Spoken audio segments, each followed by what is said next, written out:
Hi, pre-Ks. Come on in. Find a spot you like a lot. 1, 2, 3.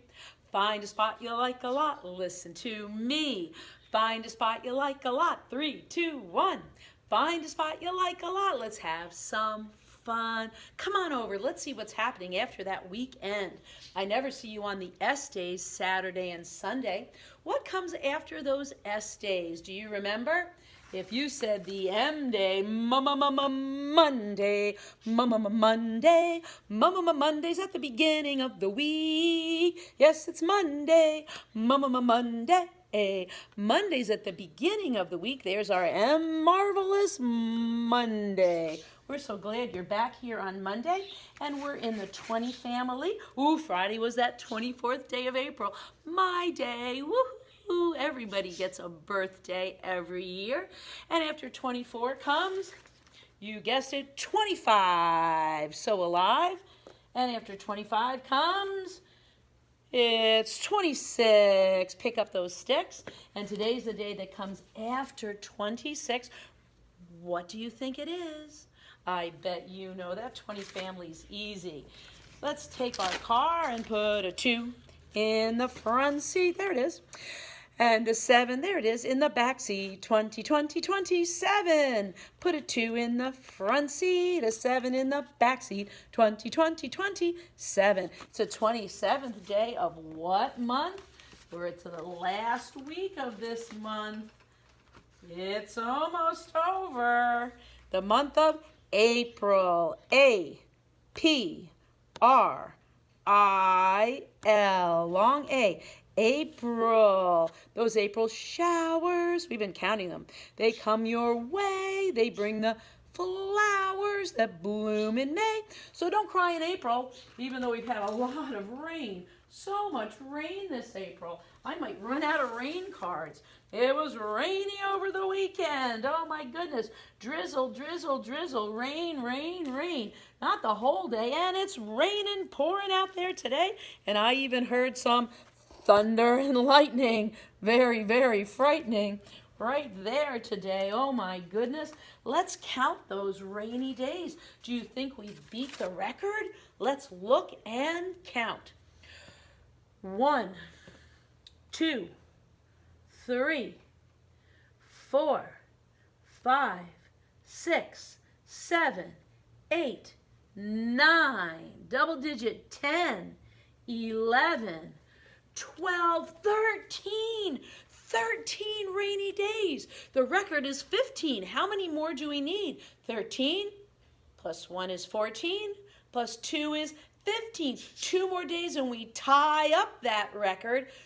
1 more, 2 plus 1 is 3 days, and we will win. We will win. We will be the winners and beat the record of 15 rainy days in April. I think we can do it, pre-Ks. What do you think? We have a whole week. All right, let's find out what family we're doing today. Mix them up, mix them up, mix them up, mix them up, mix them up. We're gonna mix them high, mix them low, mix them behind my back. Mix them up. We're gonna mix them up. Let's see what family's up today. Ooh, 2 vowels in a row. EET family. The EET family. Let's make some rhymes in the EET family. Remember, the first E is silent and gives the vowel power to the next E to say its name. Eat. Put an F there. Feet. An M. Meet. A B. Beat. TW consonant blend. Tweet. STR street. SW sweet. There's feet and meet and beat and tweet and street and sweet in the EET family. Stand up tall. Let's say our pledge, one and all. Take your right hand, put it on your heart, and say the pledge. I pledge allegiance to the flag of the United States of America and to the republic for which it stands, one nation, under God, indivisible, with liberty and justice for all. Well, last week we learned a lot about Mother Earth and the 3 resources she gives us all the time. The water that we drink and clean with and cook with, the air that we breathe in and out all day, and the earth that we grow things in, and everything we eat comes from things that grow. We found out even the animals that we eat will eat the plants. So they live on plants, and then we eat them. So everything comes from Mother Earth. And this week we're going to be talking about 3 very important words that will help conserve our natural resources. Conservation, that's a big one. Recycle, ooh, another big word. And reuse. Wow, those are 3 big words we're going to be talking about this week at Pied Piper School. And we're starting today with planting because we found out that everything comes from teeny tiny seeds. So I cut this teeny tiny seed. Here's in my hand. Can you see it? Holy moly, that is so tiny. That is an apple seed. It is the size of a point at the end of the pencil. It's so tiny. This one's a little bit bigger. This one is a seed from an orange. So these seeds can be planted in the ground and they can grow new apple trees and new orange trees. So we're going to be doing lots of planting of the seeds this week. And we're also going to start with some just plain vegetables that you eat every day and see if we can grow something from them as well. So Kathy took a carrot. This is one of the carrots that I bring in to give the guinea pig and the rabbit. Especially now, they need lots of comfort food too. So I bring them a carrot every day. So I took the carrot and I cut it, a small piece of a regular carrot, and I put 4 toothpicks around it, and I'm putting it in this dish. Now I'm going to fill this dish with water, and I'm going to stick it in the sun, the light of the school. I'm not going to be putting these outside yet. It's too cold. So if you're starting any seeds from apples, seeds you might have gotten from the store, you're going to put them in a container and water them and give them light from inside right now because it's too cold for outside. So the carrot's going into some water and it's going to be in this dish, and we're going to watch to see what happens. Now I took a rutabaga.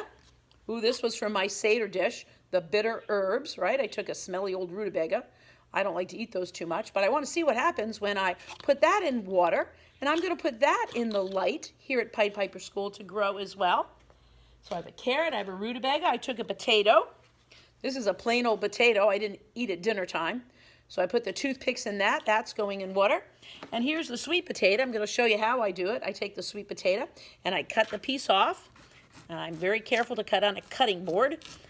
Don't do this without a grown-up. There's my sweet potato. There it is. Oh, this one is kind of an orangish in the middle. My regular potato is white. I'm going to take those nice colorful toothpicks, but if you just have regular toothpicks at your house, that's okay. You're going to stick it in the side there. It's a little bit hard to stick it in. I need 4 so that it will balance on my dish. I'm using red and yellow. I got a blue one here too. Okay, see the blue one? There we go. I need 1 more.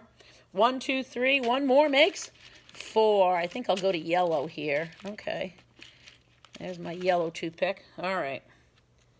All right. There's my 4 toothpicks. And here's my plain old bowl. You can use a real bowl. I used a paper bowl because we have a lot of those at Pied Piper School from our breakfast bunch. So I'm going to stick that here in my dish. I'm going to put water in it. I'm going to leave all 4 of these dishes out in the school here by the lights so they get plenty of light. I might even move some over to the window. When it's a sunny day, it can get some sunlight. We're going to see what happens to these plain old vegetables that are already ready to eat by cutting a piece off, putting it in light and giving it water, and we're going to watch it grow, grow, grow, and see what happens because we found out that that earth provides food for everything we eat. And today's story is Get Planted. Ms. Frizz, one of our favorites, gets planted. All right, I hope you can see it. I'm getting pretty good at this, right? All right. You can see it perfectly. Here we go. The magic school bus gets planted. Let's find out what happens. We never know what's going to come up when our teacher, Ms. Frizz, is around. Take the other day, for example. Our class was getting ready to put on the play Jack and the Beanstalk. Wanda was playing Jack, Liz, the golden goose, Carlos the giant, Keisha, Jack's mother, and Tim, the old man at the market. We were all in our costumes and the stage was set. All of a sudden, Wanda turned around and looked at the stage. "Where's the beanstalk?" she asked. The beanstalk was the most important prop for our play, and it was Phoebe's job to get that prop, but Phoebe was nowhere to be found. Finally, we found Phoebe. She was in the prop department. She was trying to put paper leaves on a soggy green papier-mâché blob, but the blob didn't look anything like a beanstalk. "What happened to growing a real plant?" Keisha asked, pointing to the papier-mâché blob. Phoebe looked upset. "I tried," she said. She showed us a tiny, pale green plant in a pot. "The bean sprouted, but the sprout never grew. I don't know what went wrong." "Well, we can't do this play without a beanstalk," said Wanda. "Of course we can't," said Ms. Frizz, "and we won't.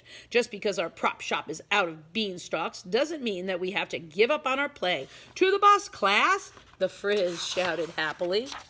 "Wait a minute," Phoebe announced as we were about to step onto the bus. "Since growing the magic beanstalk is my job, if there's any growing to be done, I think I should do it." Ms. Frizz got that funny gleam in her eye. "What a marvelous idea," she told Phoebe. "You just stay rooted in this spot, and we'll have you growing in no time." Was Phoebe about to become the beanstalk? Liz pulled a switch on the dashboard. Phoebe started shrinking, and before we knew it, she turned into a small green potted plant. "Phoebe is our magic beanstalk," said Carlos. Phoebe looked surprised. "You mean I'm the bean plant?" she asked. "I volunteered to help grow a beanstalk, not become one." We all ran off the bus to see Phoebe. The Frizz set Phoebe down next to a sweet potato plant in the garden by the parking lot. "Grow tall and prosper. Let the sweet potato plant be your guide," she told Phoebe. We knew that Phoebe had to grow tall if she was going to be the magic beanstalk, but Phoebe didn't know how to grow. After all, she'd never been a plant before. "Maybe she needs food," Keisha suggested. "All living things need food to grow." She handed Phoebe a cheese Wheezy. "I'm hungry, but not for people food," said Phoebe. "That's right," we all agreed. "You're a plant now. You need plant food." "So how do I get plant food?" Phoebe asked. "Let's eat," said Dorothy Ann. She was trying to figure it out. "Plants don't have mouths to chew or hands to grab food with. I wonder if they eat with their roots." "But what would they eat?" Wanda wanted to know. "Maybe they eat dirt," Dorothy Ann suggested. That's all Ms. Frizz had to hear. She whipped out a strange-looking two-way video camera from her purse and put it next to the sweet potato plant. The camera would allow Phoebe to see and hear us at all times, and would allow us to see and hear her. "To the bus," she said. We climbed back onto the bus and fastened our seatbelt. Suddenly the bus whirled into a yellow tornado. Then it got smaller and drilled itself deep into the wet soil. Before we knew it, we were speeding through a dark tunnel. It was amazing. There were rocks and chunks of stuff all around, some that looked as big as boulders. "Are these boulders dirt?" Ralphie asked. "A well-grounded deduction, Ralphie," Ms. Frizz answered. "Soil's made up of tiny particles of rock and other materials, but because we're so small, they look as big as boulders." "And is that water?" Tim asked, pointing to something that was dripping down into the dirt around us. "It certainly is," answered the Frizz. Suddenly we noticed something huge coming towards us. "It's a root," said Phoebe over the video monitor. "And it's moving because it's growing," said Dorothy Ann. "It's growing, which means it's getting food from somewhere," Wanda said.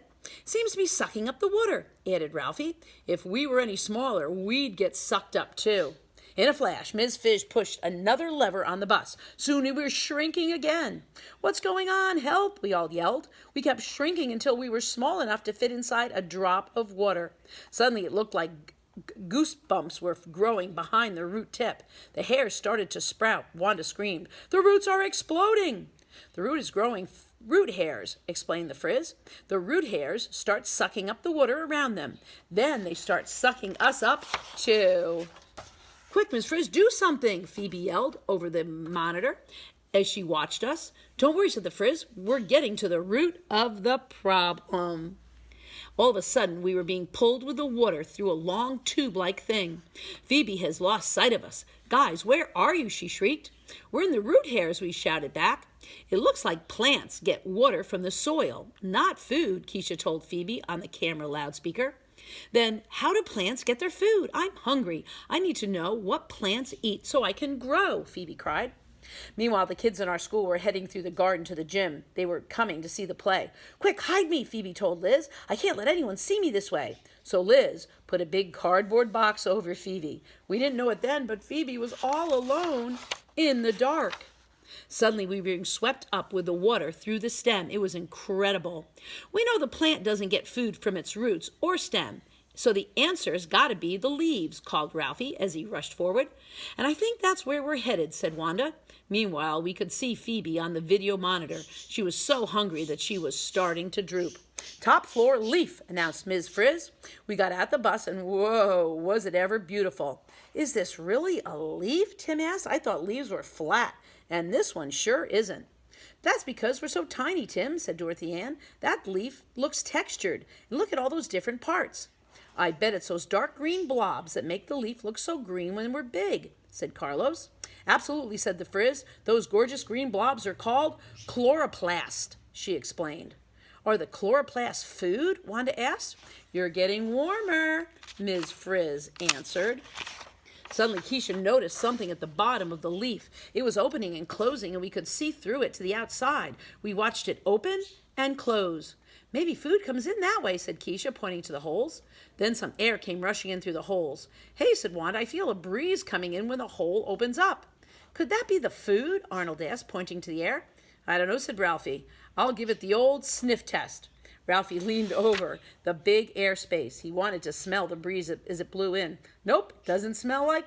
But Ralphie didn't get to finish the sentence. He leaned too far and fell through the big air space in the leaf towards one of those holes at the bottom. Just then the hole began to open. "Help!" he yelled as he got closer and closer to one of the holes. Luckily, when the hole opened, a huge wind blew in through the hole and sent him flying back up. Boom! Ralphie hit his head. We could feel the air blowing from where we stood on the ledge, too. "So, plants suck in air through the opening in their leaves," said Keisha. "And they suck water up through their roots and through their stems," continued Wanda. "But what about food?" asked Wanda and Keisha together. All of a sudden, the sun came out and shone on the leaf where we were. Then the most amazing thing happened. The chloroplasts started moving like mad. They were racing to reach the light. "Whoa, look at those chloroplasts go," said Carlos. "What's going on?" Arnold asked as we watched the action inside the liquid. Ms. Frizz gave us scuba gear to wear so that we could go inside where the chloroplasts were. We pushed through the wall and headed for the chloroplasts. "Wahoo!" yelled the Frizz as she grabbed onto the chloroplasts and rode it as it headed up towards the light. "The chloroplasts are sun freaks. They're headed for the light," called Wanda. "They're actually soaking sun in," said Tim. "And the sun seems to be giving them energy," Dorothy Ann figured out. "Look," said Keisha, pointing to one of the chloroplasts. "They're taking in more than sun. They're taking in air and water, too." We could see sunlight shining into the chloroplasts. Air was flowing in. The chloroplasts seemed to be slurping up water, too. All of a sudden, white stuff started to gush out. We all watched as the white stuff poured out of the chloroplasts into the liquid. "Maybe it's some kind of recipe," said Keisha. "The chloroplasts are taking in sun, air, and water, and they're using it to make stuff," Wanda said, reaching for some white stuff. "And it's all gooey and sticky." Then she climbed out and took her scuba dome off. Some of the white stuff splashed into her face. "Ooh, it got me in the mouth," she screamed. "But it's really good," she exclaimed. "It's sweet." Wanda licked the rest off her face. "The chloroplasts are making some kind of sugar," she said. "Maybe that sugar's a kind of food," continued Keisha. "Plants don't get their food from somewhere else. They make their own food," she cried. "Ah, yes, the sweet taste of discovery," said the Frizz as she made a backward somersault to the bus. We called to Phoebe through the video camera microphone. "Busta Phoebe, we figured it out. If you want to eat and grow tall, you need air, water, and sun," said Tim. "But I can't make my own food," Phoebe moaned. "I have air and water, but there's no sun in the box." "Box? What are you doing in a box?" yelled Keisha. It was no wonder Phoebe was so hungry. Plants need sun to make their own food. So we got back into the bus and went to Phoebe's rescue. Meanwhile, all the kids were waiting in the gym to see the show, and they were growing more and more impatient. We blasted out of the leaf with the help of a couple of rockets. Then Ms. Frizz pushed a few buttons on the bus, and we popped back to our regular sizes. We raced out of the bus and ran to Phoebe's box. But when we lifted it, Phoebe was gone, and Liz was nowhere to be found. We found Phoebe on stage in her pot.